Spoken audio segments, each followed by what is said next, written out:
துன்மார்க்கருக்கும் பிராண பகைஞருக்கும் செட்டைகளின் நிழலிலே நம்மை காப்பாற்றுகிறார் என்று நாம் வாசிக்கிறோம். ஹல்லேலூயா.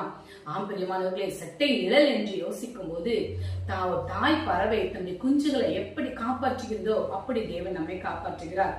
கழுகோ ஒரு காக்கையோ சிறு சிறு குஞ்சுகளை எடுப்பதற்கு அது ஓடி பறந்து வரும்போது அந்த சிறு கோழி குஞ்சுகள் பயத்தினாலே கத்தி தாய்ப்பறவையை தேடி ஓடும் போது தாய்ப்பறவை ஓடி வந்து தன்னுடைய இறகுகளை செட்டைகளை அடித்து அவைகள் அப்படி விரிக்கும் போது அந்த செட்டைக்குள்ளாய் அந்த இறகுகளுக்குள்ளாய் ஓடி போய் அந்த கோழி குஞ்சுகள் அமர்ந்து கொள்ளும்.